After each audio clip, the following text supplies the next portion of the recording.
বৈষম্যহীন ও অন্তর্ভুক্তিমূলক সমাজ বিনির্মাণের প্রত্যয় উঠে এলো ঢাকা বিশ্ববিদ্যালয় দিবসে।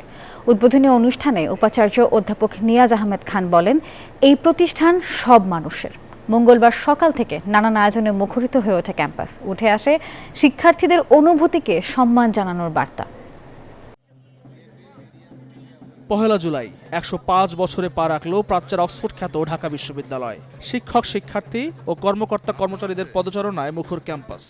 বাংলাদেশে ১ নম্বর কিউএস র্যাঙ্কিংয়ে এই বছর প্রথম হয়েছে। প্রাচ্যের অক্সফোর্ড বলে পরিচিত ছিল এবং এখনো পর্যন্ত তার মান বজায় আছে বাংলাদেশে। স্বপ্ন আর বাস্তবতার যে সম্মেলন, প্রত্যাশার প্রাপ্তির যে সংযোগ, সেইটা ঘটানোর যে মানসিকতা, এইটা তৈরি করে দেয় ঢাকা বিশ্ববিদ্যালয়। ঢাকা বিশ্ববিদ্যালয়ে আসার কারণে আমার দৃষ্টিভঙ্গি, মানসিকতা সব কিছুতে একটা আমূল পরিবর্তন হয়েছে। মঙ্গলবার সকালে প্রতিটি হল থেকে বের হয় শোভাযাত্রা। শিক্ষার্থীরা সমবেত হন স্মৃতি চিরন্তন চত্বরে। এরপর উপাচার্য অধ্যাপক ডক্টর নিয়াজ আহমেদ খানের নেতৃত্বে বের হয় মূল বর্ণাঢ্য শোভাযাত্রা। ক্যাম্পাস ঘুরে পৌঁছায় টিএসসির পায়রা চত্বরে।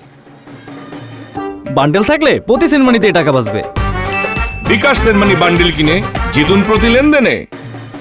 শোভাযাত্রা শেষে জাতীয়, বিশ্ববিদ্যালয় ও হলগুলোর পতাকা উত্তোলন করে। উদ্বোধন হয় ঢাকা বিশ্ববিদ্যালয় দিবসে। পরিবেশিত হয় জাতীয় সঙ্গীত ও দেশাত্মবোধক গান। বিদেশি শিক্ষার্থীদের সঙ্গীত পরিবেশনাও ছিল চোখে পড়ার মতো। এরপর বেলুন, পায়রা উড়িয়ে ও কেক কেটে অনুষ্ঠানের সূচনা করেন উপাচার্য। উদ্বোধনী বক্তৃতায় বলেন, এই শিক্ষাঙ্গন সব মানুষের। বৈষম্যহীন সমাজ গঠনে ৩টি প্রধান এলাকা নির্ধারণ করেছে। আমাদের গবেষণার পরিসরকে আরো শক্তিশালী করা, আমাদের অ্যাডভোকেসি এবং একাডেমিক কর্মকাণ্ডের মাধ্যমে এই লক্ষ্যকে, বৈষম্যহীন সমাজ গঠনের লক্ষ্যকে এগিয়ে নেওয়ার চেষ্টা করা, সবাইকে সাথে রাখা। উদ্বোধনী পর্ব শেষে টিএসসি মিলনায়তনে একটি আলোচনা সভার আয়োজন করা হয়। মূল প্রবন্ধ উপস্থাপন করেন বিশ্ববিদ্যালয় মঞ্জুরি কমিশনের চেয়ারম্যান অধ্যাপক ডক্টর SM.A. ফায়েজ। বলেন, শিক্ষার্থীদের অনুভূতিকে সম্মান জানাতে হবে।